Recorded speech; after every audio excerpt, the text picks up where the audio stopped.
अभिपोतं वन्दे महापुरुषते चरणारविन्दं त्यक्त्वा सुदस्त्यजसुरेप्सितराज्यलक्ष्मीं धर्मिष्ठ आर्यवचसा यदगादरण्यं मायामृगं देहितयेप्सतमन्वधावत् वन्दे महापुरुषते चरणारविन्दं पंसी विभूषितकरानवनीरदाभात् पीताम्बरादरुणबिम्बफलाधरोष्ठात् पूर्णेन्दुसुन्दरमुखाद्दरवेन्द्रनेत्रात् कृष्णात् परं किमपि तत्त्वमहं न जाने।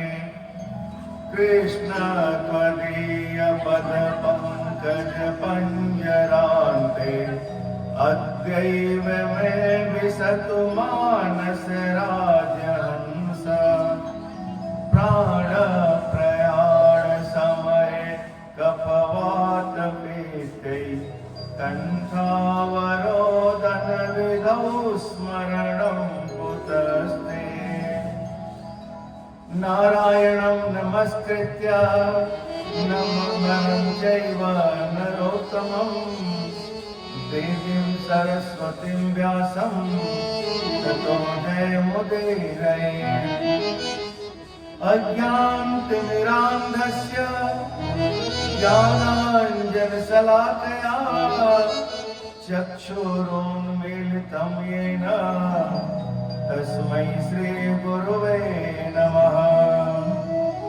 गुरुर्ब्रह्मा गुरुर्विष्णु गुरुर्देवो महेश्वर गुरु साक्षात् परं ब्रह्म तस्मै श्रीगुरुवे नमः।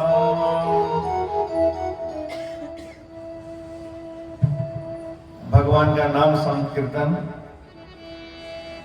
जय जय राधा रमण हरि बोल, जय जय राधा रमण हरि बोल, जय जय राधा रमण हरि बोल, जय जय राधा रमण हरि बोल।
झूठो ना सा हरिदास ओ हरिदास हरिदास लिखे हैं बिन मोह जय राधा रमण हरि बोल जय राधा रमण हरि बोल जय जय राधा रमण हरि बोल जय राधा रमण हरि बोल जय जय राधा रमण हरि बोल जय जय हरि हरि बोल जय जय केशव केशव जय जय हरि हरि बोल जय जय केशव केशव जय जय माधव माधव बोल जय जय विठ्ठल विठ्ठल जय जय माधव माधव बोल जय जय विठ्ठल विठ्ठल जय जय राधा रमण हरि बोल जय जय राधा रमण हरि बोल जय जय राधा रमण हरि बोल जय जय राधा रमण हरि बोल जय जय राधा रमण हरि बोल जय जय राधा रमण हरि बोले वृंदावन बिहारी लाल की जय। कल की कथा में हम लोगों ने सुना महाराज ऋषभ देव जिनके 100 पुत्र थे, सबसे बड़े पुत्र जो उनके भरत थे। भरत को जब उन्होंने उपदेश किया कि ये मानव शरीर भगवत प्राप्ति के लिए है, तो भरत को अपने पिता के वचन बड़े ही प्रेरणादायक लगे। पिता की आज्ञा का पालन तुरंत किए। उसी समय भरत जी राज्य, घर, परिवार सब कुछ त्याग करके जंगल में चले गए। गंडकी नदी के किनारे पुलह ऋषि के आश्रम पर जाकर के गुरु दीक्षा ली और भजन करने लग गए। भगवान का भजन करते, शालिग्राम शिला का पूजन करते, भगवान को स्नान कराते। मौसम के अनुसार शीतकाल आता तो थोड़ा सा जल गर्म कर लेते कि कहीं भगवान को ठंडा न लग जाए। भगवान के रूप स्वरूप का ध्यान करते कि भगवान कितने कोमल हैं। उनको सर्दी लग रही होगी, उनको मैं उष्ण जल से स्नान करा रहा हूं, आनंद विभोर हो रहे हैं। समय बीतता रहा। एक दिन की बात है, भगवान की सेवा करते करते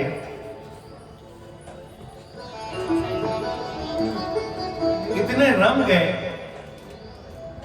कि उनको अपने आसपास के किसी भी वस्तु का ध्यान ही नहीं रहा। एक दिन जल में स्नान करके सूर्य को अर्घ दे रहे थे। एक हिरणी जिसके पेट में बालक भी था, गर्भ में, जल पीने के लिए आती है। उस ओर भी उनका ध्यान नहीं गया कि कोई हिरणी उनके पास में ही जल पी रही है। अचानक कहीं से शेर की गर्जना सुनाई देती है। शेर की गर्जना को सुन करके हिरणी काफी भयभीत हो गई। उसने अपने प्राण की रक्षा के लिए जल में छलांग लगा दिया और उस भय के कारण उसी समय हिरणी के गर्भ से जो उसका शावक था पैदा हो गया और हिरणी के प्राण पखेरु उड़ गए। अब छोटा सा शावक जल में बहने लगा।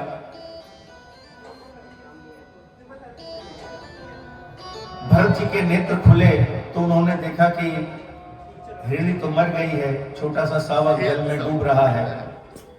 उन्होंने क्या किया, तुरंत उसको अपने गमछे से छान लिया, जल में से उसको ले आए। पहले तो आग जला करके उसे सुखाया, जल में भीगा हुआ था। फिर गाय का दूध ला करके पत्तल के दोने से उसके मुंह में डालना चालू किया। बच्चे की सांस धीरे धीरे चलने लगी। कुछ दिन बाद वो बड़ा हुआ। एक छोटे बच्चे को पालना भी कितना ही दुष्कर कार्य होता है, और वो भी जिसको कुछ अनुभव ना हो। भरत जी को उस पर दया आ गई। अब हमेशा उसका ही ध्यान रखते। कहते हैं कि तुलसी दया न छाड़िए जब तक घट में प्राण। दया करने जा रहे हैं, लेकिन दया करने से झमेला भी है। दया बिना संत कसाई, और दया करी तो आफत आई। अब भगवान के ध्यान में समय ही नहीं मिल रहा है, भगवान के पूजन में, भजन में सारा समय तो उसकी देखरेख में बीत जा रहा है। थोड़ा सा जब वो बड़ा हुआ तो उनके इर्द गिर्द घूमते रहता, अपनी सींग से उनके पीठ में जो है गुदगुदाते रहता, घर्षण करते रहता,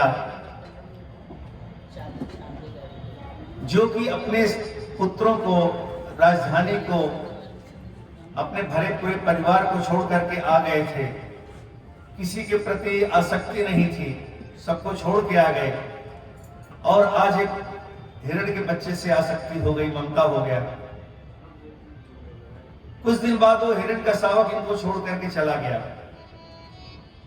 उसके लिए तो ये स्वाभाविक बात थी। जंगल में अन्य मृग शावक को देखा तो कहते हैं कि प्रेम भी सजाती में ही होता है। जंगल में अन्य मृगों के साथ वो मिल गया। अब इनको ये चिंता हुई कि कहीं उसे कोई जंगली पशु मार न दे। हिरण की याद आने लगी। भगवान की पूजा तो भूल गए, लेकिन हिरण के चिंतन में व्याकुल हो गए। प्रसंगमजरम पास्मात्मान कलयो विदुः। और जब इनका समय पूरा हुआ, मरते समय शरीर जब छूटने का समय आया, तो प्रभु की स्मृति का तार न जुड़ करके हिरण के बच्चे से इनका तार जुड़ा रहा। उसकी याद आई, और याद आते आते इनके मन में भी हिरण की ही वृत्ति उत्पन्न हो गई। चिंतन करते करते जब शरीर छूटा, अगर भगवान का ध्यान करते तो भगवान के ध्यान में जाते। भरत हरिन सो नेह करी, हरिन भय तज दे। भरत हरिन सो नेह करी, हरिन भय तज दे। तुलसी उनकी कौन गति, जिनके नाना ने। वो तो हिरण बन गए हिरण का ध्यान करते करते, लेकिन ऐसे व्यक्तियों की क्या गति होगी जिनको बहुत सारे वस्तुओं से प्रेम रहता है।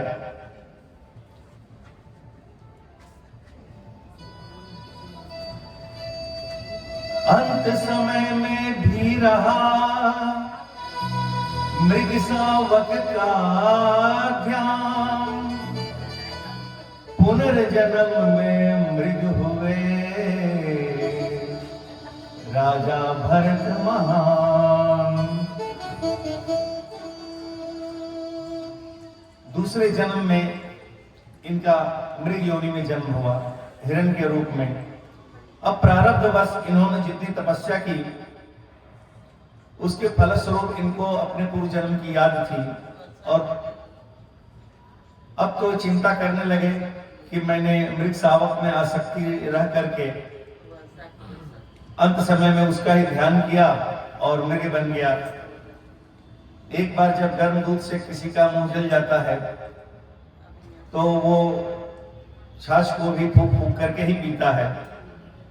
अब सावधान रहने लगे। जंगल में जाते तो हरी पत्तियों की जगह सूखे पत्ते खाते, कि कहीं कोई हरे पत्ते में कीड़ा मकोड़ा भी रहते हैं, वो मर जाएगा हमारे अंदर जाकर के। तपोमय जीवन बिताते, प्रभु को याद करने लगे। आंखें इनकी हमेशा नम रहती, भगवान को याद करते रहते। और अगला जन्म इनका एक ब्राह्मण के घर में हुआ। अंगिरस गोत्र के ब्राह्मण के घर में इनका जन्म हुआ। कीटोसि कोटि सतजन्म सुमानुसत्वम तत्रापि कोटि सतजन्म सुब्राह्मणत्वम तत्रापि कोटि सतजन्म सुवैष्णवत्वम तत्रापि कोटि सतजन्म सुमत्परत्वम। और संयोग देखिए कि ब्राह्मण के घर में भी इनका नाम भरत ही रखा गया, जो इनके 2 जन्म पहले का नाम था।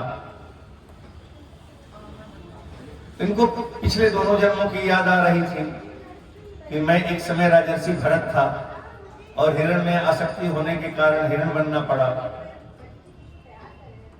और फिर प्रभु की कृपा से ब्राह्मण का शरीर पाया, और इस जन्म में अब कोई भूल ना हो, नहीं तो फिर पता नहीं किस योनि में जाऊंगा।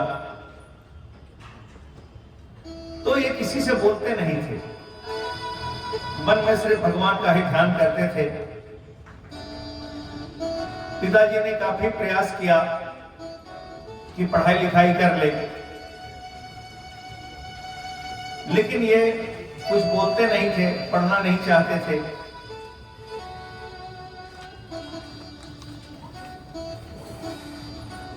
तो इनके नाम के साथ जुड़ गया जड़। जड़ का अर्थ होता है मूर्ख। भरत से जड़ भरत कहना लगे।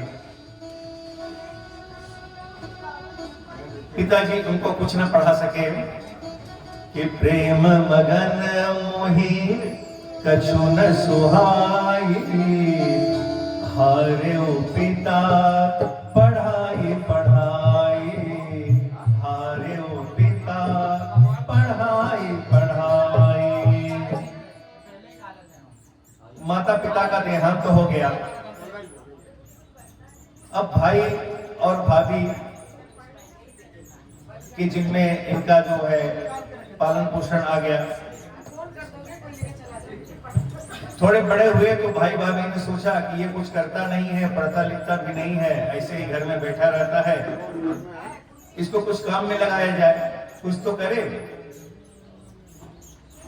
तो ऐसे काम में लगाओ कि जिसमें इसको पढ़ाई लिखाई की जरूरत ना पड़े, दिमाग लगाने की जरूरत ना पड़े, मेहनत का काम कुछ इससे करा दो। तो हाथ में बुहारी पकड़ा दिया। गांव में पहले के समय में बुहारी कहते थे, रहर का जो पेड़ होता था, रहठा, तो खूब लंबा लंबा होता था, और उसी से लोग दरवाजे पे घर के सामने झाड़ू लगाते थे, बुहारा करते थे। तो सारा सारा दिन बुहारी लगाते रहते थे ये, और ये अपने ही घर के सामने ही पूरा गांव जो है साफ करने लगे। भाइयों ने सोचा कि अब ये कहां तक बुहारी लगाता रहेगा, इसको खेत में भेजो।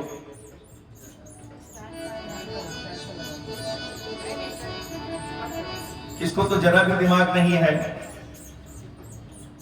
तो भाइयों ने कहा कि देखो, खेत बहुत गहरा है, पानी भर जाता है और फसल सड़ जाती है, और दूसरा खेत ऊंचा है, उसमें पानी टिकता नहीं है। तो खेत की जो ऊंचा खेत है उसकी मिट्टी थोड़ी सी काट करके नीचे वाले खेत में फेंक दो, जिससे दोनों बराबर हो जाए। अब ये मिट्टी खोदना चालू किए, कई जगह खोदे जा रहे हैं, क्योंकि मन तो इनका भगवान में है। मन तह जहाँ रघु वर देही बिनु राम तन सुख नहीं केही। और इतना भी नहीं पता है कि कितना गड्ढा करना है, मिट्टी को कहां फेंकना है। एक ही जगह गड्ढा खोदते खोदते कुआं बना दिए, और जहां मिट्टी निकाल रहे थे वहां पूरा टीला बन गया। भाइयों ने देखा तो कहा कि अब तो मुझे दूसरे आदमी को बुला के फिर से मजूरी देकर के काम करवाना पड़ेगा, तो कुछ भी काम ठीक से नहीं करता है। अच्छा, एक काम कर, बाजरे की फसल पक रही है, पक्षी आते हैं, झुंड के झुंड खा लेते हैं, दाना चुग जाते हैं। एक टीन का खाली डिब्बा दे दिया, बोला कोई पक्षी आए चिड़िया आए तो इसको बजाना जोर से, इसे उड़ जाए। खेत में मचान है, उस पर बैठ गए हैं, पक्षी उड़ा रहे हैं, लेकिन पक्षी तो उड़ेगा नहीं इनके उड़ाने से। तो पक्षी को इन्होंने बुलाना चालू कर दिया कि राम जी की चिड़िया, राम जी का खेत, खा लो चिड़िया भर भर पेट। राम जी की चिड़िया, राम जी का खेत, खा लो रे चिड़िया भर भर पेट। राम जी की चिड़िया, राम जी का खेत, राम जी की चिड़िया, राम जी का खेत, खा लो रे चिड़िया भर भर पेट, खा लो रे चिड़िया भर भर पेट। राम जी की चिड़िया, राम जी का खेत, राम जी की चिड़िया, राम जी का खेत, खा लो रे चिड़िया भर भर पेट, खा लो रे चिड़िया भर भर पेट। पशु पक्षी मानव को राम ने बनाया है, पशु पक्षी मानव को राम ने बनाया है। सब में प्रभु का रूप समाया है, सब में प्रभु का रूप समाया है। राम जी से करना है सबको भेंट, राम जी से करना है सबको भेंट। खालो रे चिड़िया भर भर पेट, खालो रे चिड़िया भर भर पेट, खालो रे चिड़िया भर भर पेट। घर वालों ने देखा कि अब इसे क्या समझाएं, उसके प्रति उकता करके उदासीन हो गए कि जाने दो, इसकी जहां इच्छा हो वहां जाए, जो मन हो करे, अब इसको कुछ बोलना ही नहीं है, कब तक इसके पीछे पड़े रहेंगे। जब घर वालों से उदासीन हो गए तो स्वच्छंद गति से जहां इच्छा होता वहां जाते। कि घर में वन में पंथ में कहीं रहो ये देह, तुलसी सीता राम सो लगो चाहिए ने। घर में वन में रास्ते में कहीं भी ये शरीर रहे, लेकिन भगवान से इसका नेह जरूर बंधा हुआ होना चाहिए। एक बार एक पेड़ के नीचे बैठ के आराम कर रहे थे जंगल में। उस समय लुटेरों का, डाकुओं का एक दल आया। डाकुओं के सरदार ने एक मनौती मानी थी कि हमारा काम हो जाएगा तो देवी को बलि चढ़ाएंगे, एक मनुष्य की बलि चढ़ाएंगे। और वो मनौती जब पूरा हुआ तो बलि चढ़ाने के लिए मनुष्य को खोज रहा था, मिल गए भरत जी। इन्हीं को उठा करके ले गया और पहले तो इनको नहलाया धुलाया गया, खूब अच्छे अच्छे पकवान खिलाए गए। लुटेरे इनका मुंडन कराए। बलि देने से पहले इनको सजाया गया। अब मन ही मन ये तो भगवान की प्रार्थना कर रहे हैं, काल के पंजे से माता बचाओ, जय माष्ट भवानी। काल के पंजे से माता बचाओ, जय माष्ट भवानी हो, जय माष्ट भवानी।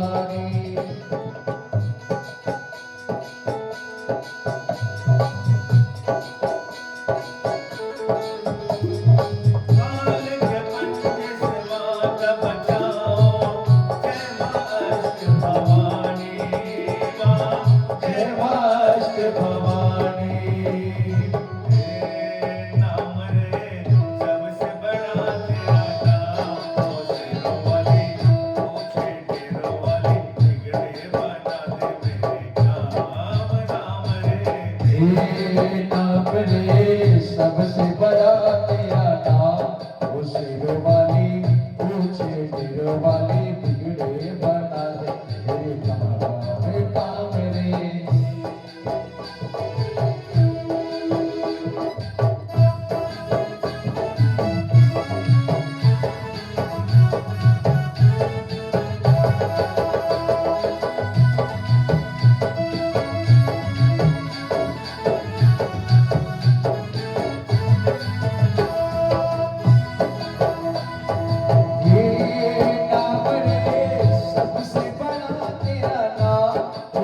सिरों वाली ऊंचे डेरों वाली बिगड़े बना दो मेरे काम रे नाम रे सबसे बड़ा तेरा नाम वो सिरों वाली ऊंचे डेरों वाली बिगड़े बना दो मेरे काम रे।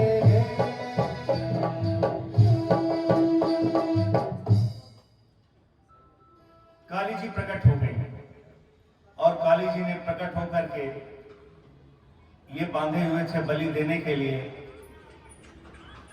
काली ने इनकी बलि न स्वीकार करके दैत्यों को ही मार दिया और इनको बंधन से मुक्त किया और कहा कि पुत्र,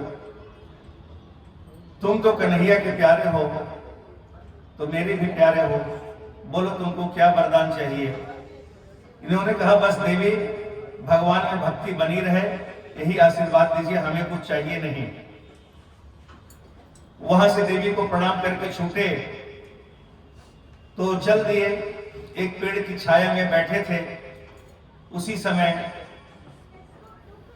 सिंधु सौवीर नरेश राजा रघुगढ़ पालकी में बैठे हुए गंगा सागर की तरफ जा रहे थे। गंगा सागर भारत के पूर्वी छोर पे है, लेकिन राजा रघुगढ़ को वहां जाने की बड़ी तीव्र इच्छा थी। वो कपिल मुनि से ज्ञान प्राप्त करना चाहते थे। पालकी पे जा रहे थे, एक कहार पालकी ढोने वाला बीमार पड़ गया। अब जरूरत पड़ी किसी एक व्यक्ति की जो पालकी ढो सके। ढोने वालों ने भरत जी को देखा और उनको कहा कि चलो पालकी ढोना है। बस लग गए, इन्होंने मना भी नहीं किया। अब राह चलते तो देखते हुए चलते कि हमारे पैर के नीचे कोई चींटी न दब जाए, कोई जीव जंतु न दब जाए। अचानक एक गिलहरी निकली तो उसको देख करके उछल गए और पालकी में राजा बैठे थे, उनके सिर में लग गया पालकी की छत से। उन्होंने कहारों को डांटा कि तुम लोग ठीक से चल भी नहीं सकते। उन कहारों ने कहा भरत जी से कि तुम ठीक से नहीं चल रहे हो और डांट हम लोगों को पड़ रही है। उन्होंने राजा से कहा कि हे राजन, ये नया व्यक्ति ठीक से नहीं चलता है। राजा ने कहा कि ठीक है, इसे मेरे सामने लाओ, मैं देखता हूं। राजा ने जब उन्हें देखा तो कहा कि तू तो बड़ा हट्ठा कट्ठा है शरीर से और इतना भी भार नहीं ढो सकता। तुमसे भला तो एक दुबला पतला आदमी है जो शरीर का बोझ उठा लेता है।